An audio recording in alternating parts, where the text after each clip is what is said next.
Hello friends, welcome to my YouTube channel maths के मंत्रास। आज का टॉपिक है एलसीएम एंड एचसीएफ, लेकिन हम इस वीडियो में ओनली एलसीएम पढ़ेंगे, एचसीएफ हम नेक्स्ट वीडियो में पढ़ेंगे। ठीक है, तो बट हम यहाँ पे एलसीएम और एचसीएफ का मीनिंग समझते हैं पहले। LCM stands for lowest common multiples and HCF stands for highest common factors. ये उसका फुल फॉर्म हुआ दोनों का। ठीक, अब इसमें दो टर्म्स आते हैं, मल्टीपल्स और फैक्टर्स। सबसे पहले मुझे हमको दोनों फैक्टर्स का मीनिंग समझना है और उसके बाद हमको एलसीएम और एचसीएफ का मतलब समझ में आएगा। ठीक, तो मल्टीपल्स क्या होते हैं? मल्टीपल्स कॉमन लैंग्वेज में हम उसको टेबल बोल सकते हैं। ठीक है, जैसे अगर हमको 12 का मल्टीपल निकालना है तो 12 का टेबल, जो उसका टेबल में आता है जो नंबर्स, वो उसके मल्टीपल्स हुए। 16 की टेबल में जितने नंबर आते हैं वो उसके मल्टीपल्स हुए, up to infinity. Only table 10 तक ही नहीं ख़त्म होता है, टेबल होता है 16, 11 जा 16, 12 जा, वो नंबर्स भी क्या कहलाएंगे? मल्टीपल्स ही कहलाएंगे उसके। ठीक है, तो 12 के मल्टीपल्स हम लिखते हैं 12 2 जा 24, 12 3 जा 36, 12 4 जा 48, 12 5 जा 60, 12 6 जा 72, 12 8 जा 84, 12 9 जा 96, 12 10 जा 12 9 जा 108, 12 10 जा 120, 12 10 जा 120। 16 के मल्टीपल्स 16 1 जा 16, 16 2 जा 32, 16 3 जा 48, 16 4 जा 64, 16 5 जा 80, 16 6 जा 96, 16 7 जा 112, 16 8 जा 128। Here is 128 by mistake. 16 9 जा 144, 16 10 जा 160। फाइन, ये हो गए 12 का मल्टीपल्स और ये हो गया 16 के multiples. Alright, we get the multiples. अब फैक्टर्स की बारी। फैक्टर्स ऐसे नंबर होते हैं जो कि 12 को, या जैसे हमने 12 लिया है तो 12 को पूरा डिवाइड कर दे। जैसे कि 12 किस किस के टेबल में आता है? 12 1 से तो डिविजिबल होगा ही। सारे नंबर, यूनिवर्सल ट्रुथ है कि 1 से हर एक नंबर डिविजिबल होता है, इसलिए 1 जो है वो सभी नंबर का अपना फैक्टर होता है। एक तो 1 और एक नंबर खुद, दो फैक्टर्स हमेशा रहते ही हैं नंबर के। बाकी दूसरे फैक्टर्स भी हो सकते हैं और नहीं भी हो सकते हैं। ठीक है, 12 2 की टेबल में आता है, 12 3 की टेबल में आता है, 12 4 की टेबल में आता है, 12 6 की टेबल में आता है, 12 12 की टेबल में आता है। मतलब टेबल में आता है इन द सेंस उसके फैक्टर्स हुए, ये नंबर्स उसके फैक्टर्स हुए। ठीक, 16 1 फैक्टर हुआ, 2 फैक्टर हुआ, 4 फैक्टर हुआ, 8 फैक्टर हुआ और 16 फैक्टर हुआ। ठीक है, ये इसके फैक्टर्स हुए, ये इसके मल्टीपल्स हुए, ये इसके फैक्टर्स हुए। ठीक है, ये हमको समझ में आ गया मल्टीपल्स क्या होते हैं, फैक्टर्स क्या होते हैं। अब देखिए एलसीएम क्या है? Lowest common multiples. इनका सबसे छोटा मल्टीपल जो होगा वो क्या कहलाएगा? एलसीएम। और highest common factor, common factors, ऐसे फैक्टर्स जो दोनों में हो और सबसे बड़े हों, वो क्या कहलाएंगे? एचसीएफ। तो पहले हम आज एलसीएम इस वीडियो में देखते हैं एंड देन मैं एचसीएफ का वीडियो डालूंगी, तो हम उस पर फैक्टर्स या और एचसीएफ की बात करेंगे। तो जैसे कि मैंने डेफिनेशन लिखा है यहाँ पे, LCM the least common multiple of two number is the smallest non zero common multiple of the number which is multiple of both numbers. इसको हम इजी लैंग्वेज में समझें कि सबसे छोटा मल्टीपल एलसीएम कहलाएगा जो कि नॉन ज़ीरो कॉमन मल्टीपल हो, मतलब दोनों के टेबल में कॉमनली आता हो। तो हम एग्जांपल के थ्रू देख लेते हैं, इसी का एग्जांपल ले लेते हैं। नहीं तो अगर हम लेंगे तो 8 और 12 का ले लेते हैं। ठीक है, 8 का टेबल मतलब मल्टीपल लिखना है तो 8 की टेबल लिखिए। 8 1 जा 8 2 जा 16, 8 3 जा 24, 8 4 जा 32, 8 5 जा 40, 8 6 जा 48, 8 7 जा 56, 8 8 जा 64, 8 9 जा 72, 8 10 जा 80।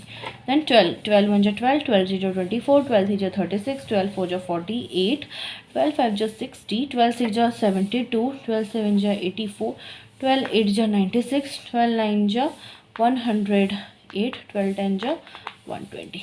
ठीक है, अब इसमें देखिए कॉमन क्या क्या है? जो दोनों में आते हो उसको कॉमन बोलते हैं, जो दोनों चीज़ें में आता हो, कॉमन हो, सेम हो। तो 24 24 है। ठीक, 48 48 है।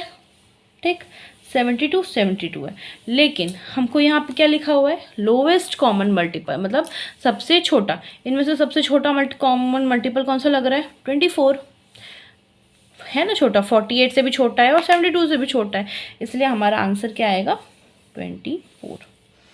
तो इसका एलसीएम हमको क्या मिल जाएगा, 24।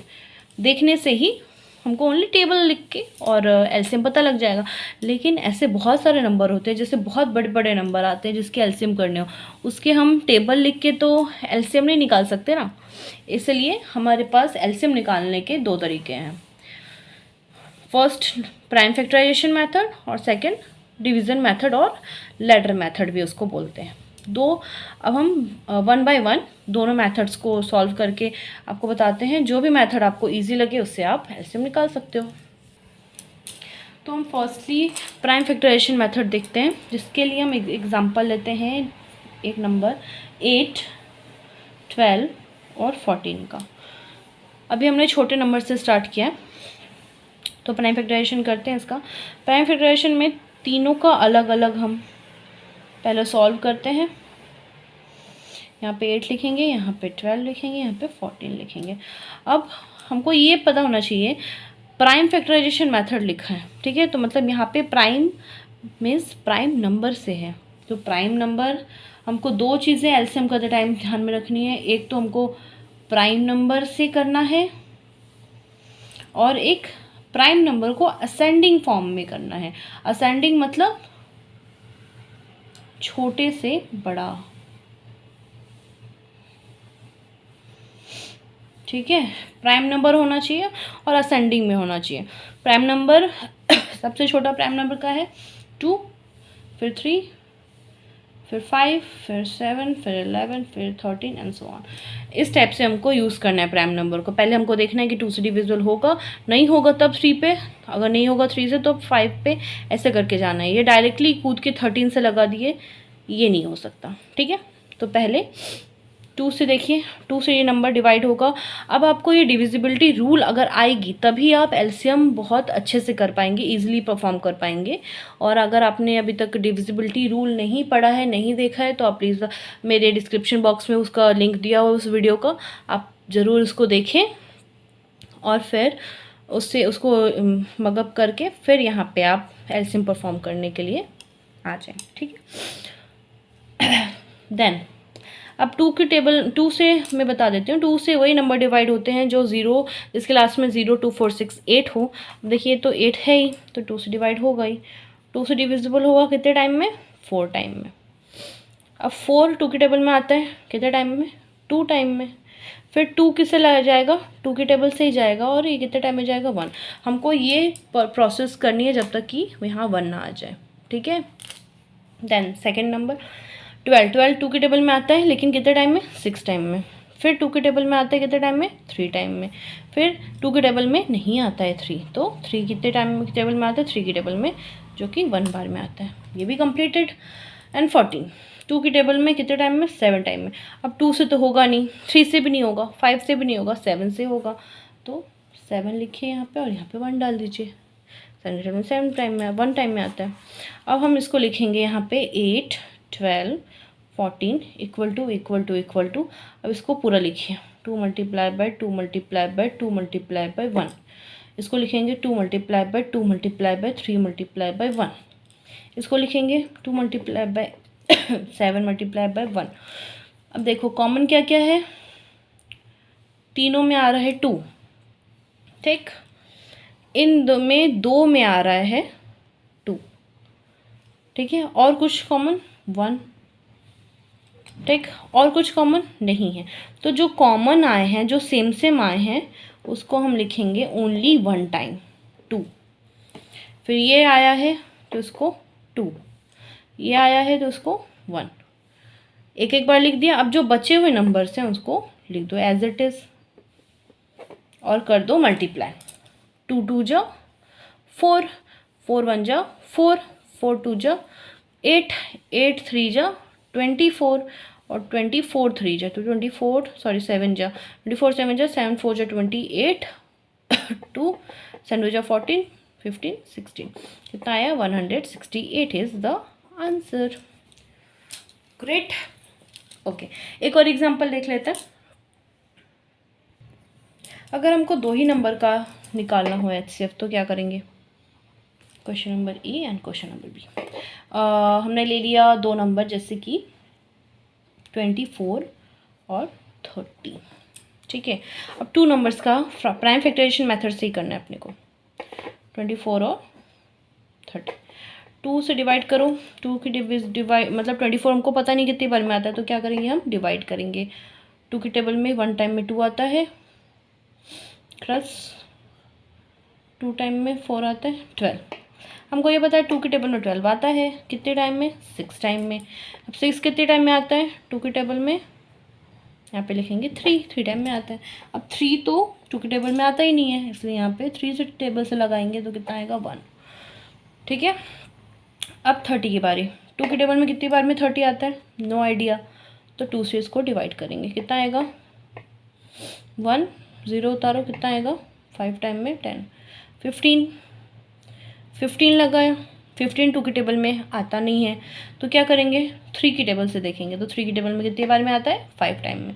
अब 2 की टेबल में न 5 आता है, 3 की टेबल में भी नहीं आता है 5, तो 5 की टेबल में 5 आता है, जो कि 1 टाइम में आता है। अब इसको लिखेंगे क्या? 24 और 30 equal to 2 multiply by 2 multiply by 2 multiply by 3, इसमें 2 मल्टीप्लाई बाय 3 मल्टीप्लाई बाय 5। अब इसमें 1 तो लगाना भूल ही गए। फिर अब देखो कॉमन क्या है? 2। इसमें कॉमन क्या है? कुछ भी नहीं है ना, 3, और यहाँ पे 1। तो अब हम इसका एलसीएम करेंगे। तो एलसीएम के लिए क्या करना पड़ेगा हमको? इसमें से 2 निकाला, कॉमन में से 3 निकाला, 1 कॉमन में से 1 निकाला, बचा कितना? 2 इंटू 2 इंटू 5, 2 इंटू 2 इंटू 5। तो करिए, 2 3 जा 6, 6 1 जा 6, 6 2 जा 12, 12 2 जा 24, 24 5 जा, तो 24 5 जा निकालो, 24 5 जा 5 जा 22, 5 2 जा 10, 11 12, 120 इज़ द आंसर। इस टाइप से हमको करना है सॉल्व। ये हो गया हमारा रफ सेक्शन, ठीक है। ये हो गया आपका प्राइम फैक्टराइजेशन। अब हम दूसरा मेथड देखते हैं, डिवीज़न मेथड और लैडर मेथड। हाँ, तो सेकंड मेथड है डिवीज़न मेथड। इसमें क्या करना होता है? अगर हमने एक नंबर लिया, मतलब 3 नंबर 8 12 और 14, 3 नंबर्स लिए, उसका एलसीएम निकालना है। तो क्या करेंगे? डिवीज़न मेथड में जैसे हम वहाँ पे अलग अलग करते थे प्रोसेस, यहाँ पे इकट्ठे करना रहता है। 8 12 एंड 14 को एक ही साथ प्रोसेस में करना रहता है और एलसीएम निकालना है। तो तीनों नंबर 2 से डिवाइड हो रहे हैं, तो 2 लिखेंगे यहाँ पे। 2 की टेबल में ये आता है 4 टाइम, 2 की टेबल में ये आता है 6 टाइम, 2 की टेबल में ये आता है 7 टाइम। फिर यहाँ पे 2 लिखा, 2 की टेबल में आता है 2 टाइम, 2 की टेबल में आता है 3 टाइम, और 2 की टेबल में 7 नहीं आता है, तो 7 का 7 ही लिखेंगे एज इट इज़, ठीक। फिर 2 की टेबल में 2 आता है 1 टाइम, 2 की टेबल में 3 नहीं आता है, तो 3, 7 नहीं आता है, तो 7, ठीक है। अब इन दोनों में से छोटा कौन सा है? 3, और 3 लगाएंगे यहाँ पे, कितना आएगा? 1, 1 का 1, 3 की टेबल में 3 1 टाइम, और 7 एज इट इज़। फिर क्या है? 7, तो 1 का 1, 1 का 1, 7 की टेबल में 7 1 टाइम। ये आ गया आपका तीनों 1 आ गए। तो अब हमको मल्टीप्लाई करना है, जिससे कि हमको एलसीएम मिल जाए। तो 2 कितनी बार है? 3 बार, 2 इंटू 2 इंटू 2, और 3 कितना है? 1 टाइम, और 7 कितना है? 1 टाइम। तो 2 2 जा 4, 4 2 जा 8, 8 3 जा 24, और 24 7 जा कितना होगा? 24 7 जा 4 7 जा 28, 2 7 2 जा 14, 15 16, 168 इज़ द आंसर। देखिए यहाँ पे भी 168 है डिवीज़न मेथड में भी, और यहाँ पे भी प्राइम फैक्टराइजेशन में भी सेम आंसर है 168। लेकिन क्या है, ये प्रोसेस में तीनों अलग अलग करके कॉमन निकाल के तब उसमें से आंसर निकालते हैं। इसमें क्या है, is the easiest way to do LCM, जिसमें कि तीनों इकट्ठे लिए हैं और तीनों का प्रोसेस करके एलसीएम निकाल दिया है, ठीक है। एक और क्वेश्चन देखें, इसका जैसे कि हमने लिया बड़ा नंबर लेते हैं 14, 56 और 84, ठीक है। अब हम इसको अगर परफॉर्म करेंगे एलसीएम, इतने बड़े बड़े नंबर्स हैं बट कोई टेंशन नहीं है, शांति से करिए। 2 के टेबल में 14 आता है 7 टाइम में, 2 के टेबल में 56 कितने बार में आता है, 56 से डिवाइड कर लो, 2 टाइम में, 8 टाइम में 16, 28 टाइम में, ठीक है। अब 2 के टेबल में 84 कितनी बार में आता है। वैसे आपको ये डिवाइड जो है वो माइंड में करना रहता है, लेकिन जब आप सीख रहे हैं तब आप इसको परफॉर्म करके देख सकते हैं। 2 के टेबल में 8 4 टाइम में और 4 उतरा तो 2 टाइम में, 42, ठीक। फिर 2 से लगाइए, तो 2 से लगाने पे पता चलता है कि 7 2 के टेबल में नहीं आता है, तो 7 का 7। फिर 2 के टेबल में 28, लास्ट में 8 है इसलिए 2 के टेबल में आएगा ये 28, 1 टाइम में लगाइए तो कितना आएगा, क्रॉस 8, 4 टाइम में कितना आएगा 14। फिर 2 के टेबल में 42 कितनी बार में आएगा, 2 टाइम में 4 और 1 टाइम में 2, 21 टाइम में, ठीक है। 2 के टेबल से फिर से लगाएंगे क्योंकि हमारे पास 14 बचा है, बाकी ये दोनों 2 से नहीं डिविजिबल हैं। 7 का 7, 2 के टेबल में 14 आता है 7 टाइम में और 2 के टेबल में 21 नहीं आता है क्योंकि लास्ट में 1 है, ठीक है। देन अब ये क्या 3 से लगेगा क्योंकि 2 के बाद डिजिट क्या है, प्राइम नंबर स्मॉलेस्ट 3 है, तो 3 से लगाएंगे, 3 से करेंगे। 7 का 7, 7 का 7 और 3 के टेबल में 21 आता है कितने टाइम में, 7 टाइम में। हमने 3 से क्यों लगाया, क्योंकि यहाँ पे 7 था, यहाँ पे 7 था, लेकिन 21 जो है वो 3 के टेबल में आता है, इसलिए यहाँ पे हमने 3 लगाया, नहीं तो हम 7 से डिवाइड करते, ठीक है। अब देखिए तीनों 7 है तो हम 7 यहाँ रख देंगे, तो 1 1 एंड 1। आंसर निकाल लेते हैं जल्दी से। 2 multiply by 2 multiply by 2 multiply by 3 multiply by 7, वैसे ही आंसर आ रहा है। देखिए यहाँ पे भी वही था, तो आंसर हमको मिल ही गया वैसे फिर भी। 2 2 जा 4, 4 2 जा 8, 8 से जा 24 एंड 24 7 जा हमने यहाँ निकाला ही है 168।